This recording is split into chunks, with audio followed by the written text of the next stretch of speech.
you are. Rest quiet your weak, worn spirit, for you are here to touch again eternal springs of hope and renewal. Calm your hurried pace. For this hour, let the cares, the fretfulness, and worry be set aside. Forgive yourself. You are so very worthy of moving on, of making new efforts, of trying again. Know that you are not alone. This is strength and caring support for you here. You will find comfort if you but ask. Look around. You are part of a potential community. You can make it what you will. Enter into this house of worship. We now light our chalice with this reading. May this flame, symbol of transformation since time began, fire our curiosity, strengthen our walls, and sustain our courage as we seek what is good within and around us.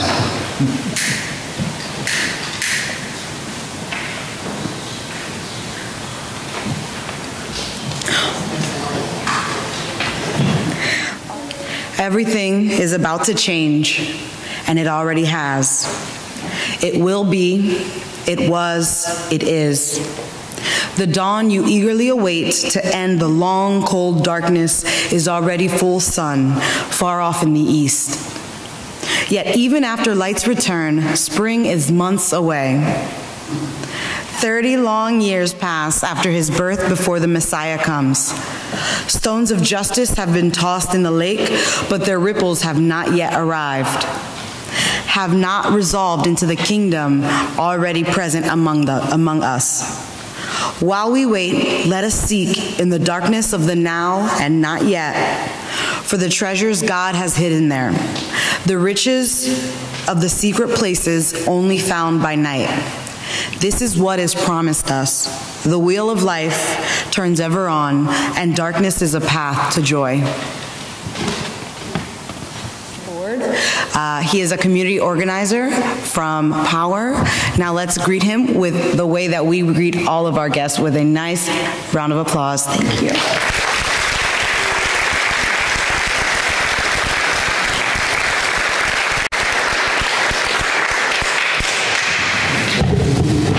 Good morning. All right, so this thing works. I want to say thank you to Reverend Kent Matthias for inviting me here. This being my first sermon behind the pulpit. One time I preached at Chosen 300, but this is the first time behind this this holy pulpit right here.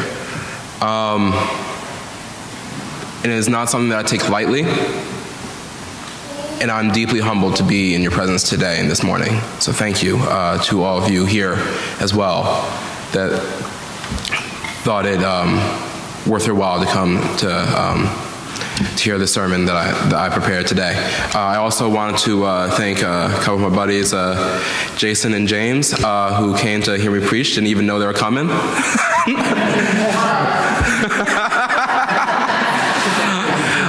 I also want to thank my beautiful wife for supporting me in everything that I do.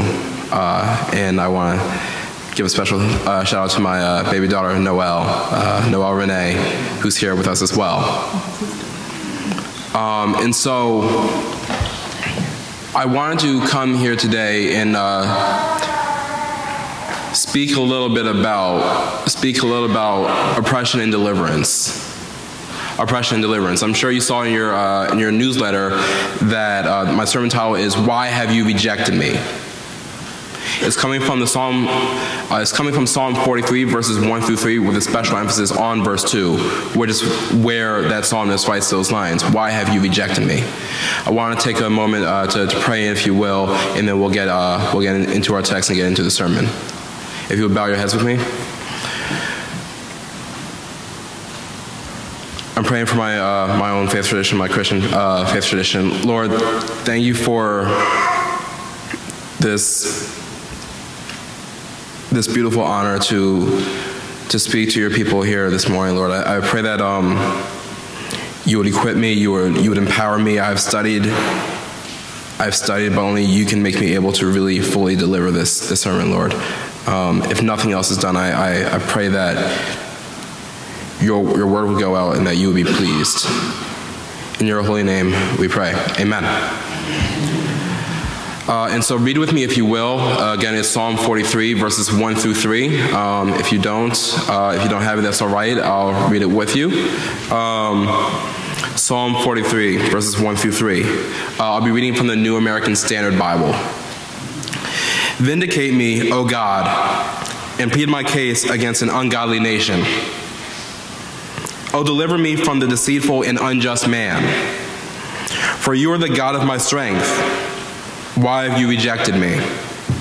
Why do I go mourning because of the oppression of the enemy? Oh, send out your light and your truth, and let them lead me. Let them bring me to your holy hill and to your dwelling places. Again, I'll be focusing on verse 2. For you are the God of my strength. Why have you rejected me? Why do I go mourning because of the oppression of the enemy?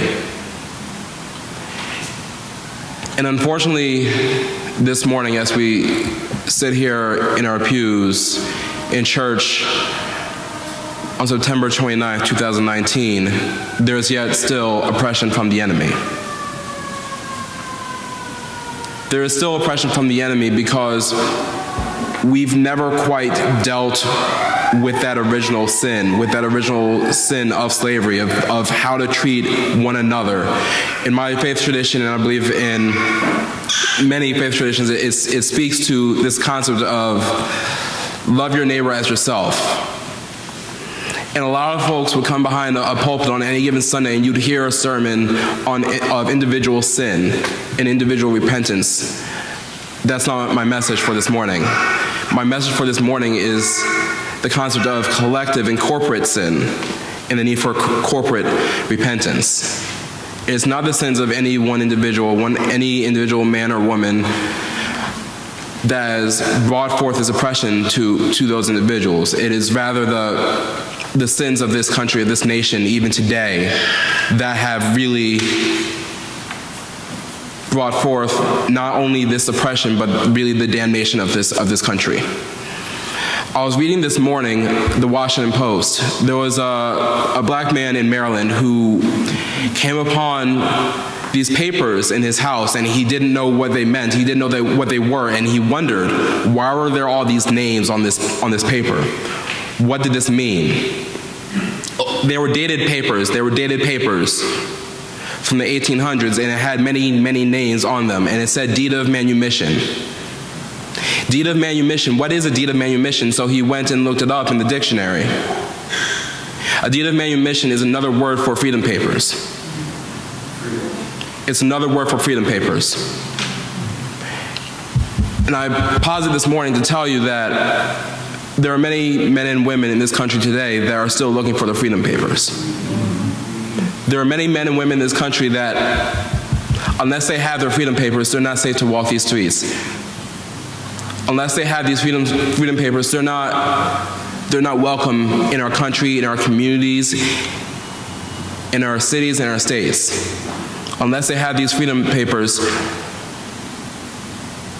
they might not live. In fact, I was in Ferguson about 2 weeks ago on a national training from Faith in Action, talking about how we can change the power structure of this nation, how we can really empower the people. And I was in Ferguson recalling the death of that innocent young man, Michael Brown, who would be 23 today and would have graduated with his bachelor's degree, if not for that unjust cop that never received any kind of justice. And we were there in someone else's community mourning the death of one of their angels. And I believe in my heart of hearts, that the reason why he died was because he didn't have his freedom papers. I believe the reason why Michael Brown is dead right now is because he didn't have his freedom papers. I believe the reason why so many people are dead and dying and in jail and in bars, behind bars, is because they don't have their freedom papers. Their deed of manumission. It's happening to black bodies. It's happening to brown bodies. I was arrested a few years ago for a civil disobedience demonstration in Harrisburg for a detention center for immigrants in Berks County. Yes, there's a detention center in this state, not too far from here, in Berks County. And in this detention center, there are many young mothers and many young children who are fighting disease and just trying to live, and yet and still they're in this concentration camp in 2019 in America. And it's because they don't have their freedom papers. They're not free to roam. They're not seen as human. Michael Brown was not seen as human. These children at Berks County, at Berks Detention Center, are not seen as human. Otherwise, they would not be struggling to survive, living with disease, and not being able to see adequate medical care. I tell you that this nation has an issue, has a problem with oppression, because we live in a nation with an orange man calling the shots. We live with an orange man calling the shots. Some have called him 45, some have called him Agent Orange, some have called him, that orange guy, that clown. Some have even called him you bum. I think I might go with you bum this morning. There's a bum in the White House that says that his life is worth more than every single other person's life. Individual, combined, any of it. And it is his dogma, it is his pedagogy that is fueling his followers to spread more and more hate in these streets every single day, where so many people that look like me, that look like my wife, that look like my daughter, that look like my friends Jason and James that came out here to support me are not safe. It's been 5 years since Michael Brown has died, and not nearly enough has been done to rectify that situation that's ongoing with the police in this city, with the police in the state, with the police in this nation. And so the psalmist in Psalm 43 writes, "Vindicate me, O God, and plead my case against an ungodly nation. Deliver me from the deceitful and unjust man." There's an unjust man in the White House. There's an unjust man in the White House who's holding people oppressed. And then this psalmist is saying, why have you rejected me? I haven't sinned against you. I hold your word, your law in my heart. I meditate day and night. I meditate on it day and night. You're everything to me, Lord. You're everything. Why have you rejected me? What have I done? You are the God of my strength. You are the God of my strength. You're mightier than every single person in this world, in this universe. You're mightier. You can direct heaven's armies. You can direct heaven's armies. So why have you rejected me? Why do I go on day in and day out in despair, crying? Why do I go on in mourning? Why am I still hurting? Why am I still fighting for my freedom in 2019, 400 years after the beginning of the slave trade here in America? 400 years. It's been 400 years. I didn't even realize that until 2 weeks ago, because the national media isn't even covering the fact that it's such a somber occasion. It's now the ninth month of this year, and I'm just now finding out that it's 400 years. Because America doesn't care about its past sins. It doesn't care about the legacy of slavery. It's not interested in healing those wounds.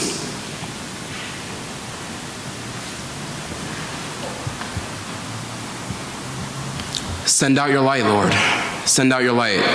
And to some of you, it might not be Lord. I know I'm in an interfaith space. For you, it might be Creator. For you, it might be Universe. But send out your light. We're trying to build a beloved community. Send out your light, your truth, and let them lead me. Not fear, not oppression, not hate. Your light and your truth, let them lead me.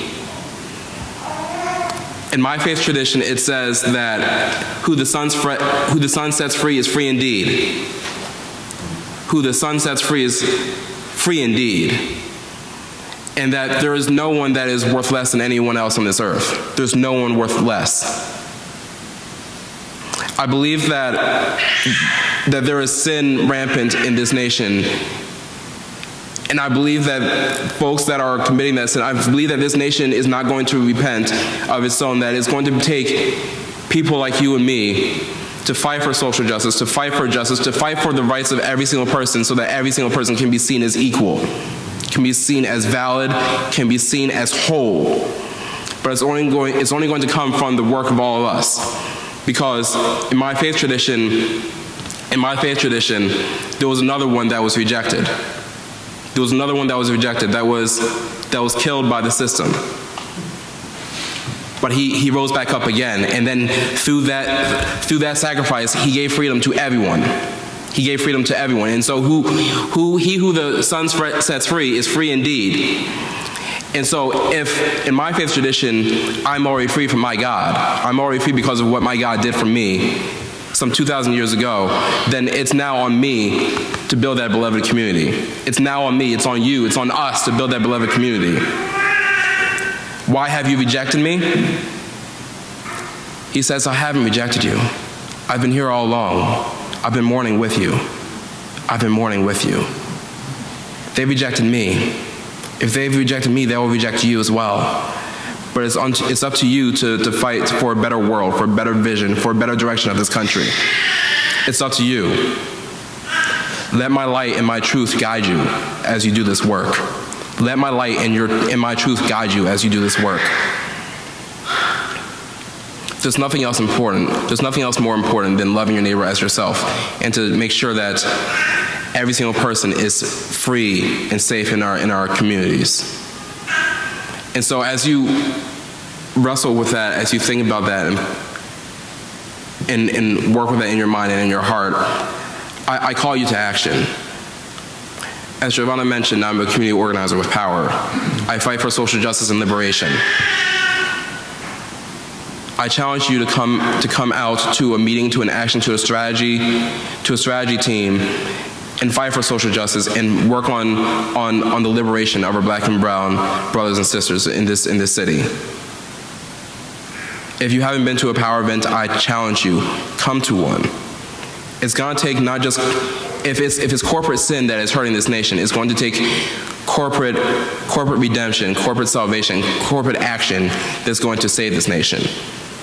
That means it can't just be me, it can't just be you singularly. It's got to be entire bodies of people sacrificing themselves and everything that they do so that we can actually all get free in this nation. So that we can all get free in this nation.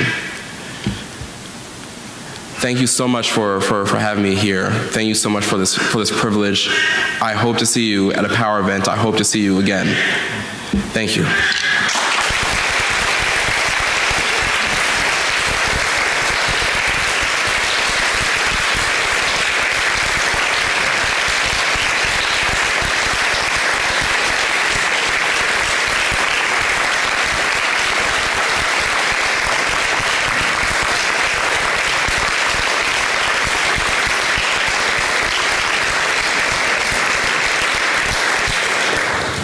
We walk this earth but a brief moment in time. Amid our suffering and pain, however great or small, let us continue to learn how to celebrate life. Let us continue to grow in our capacity to love ourselves and each other. And let us continue to move toward the goal of a just world and community. Go this day in a renewed spirit of peace and hope, and with the wisdom to greet the new week.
In the prayer that I led earlier, I said risk taking action, risk speaking up, and risk using the gifts we have been given. I am so grateful that today, Jordan Ford, you have shared your gift with us.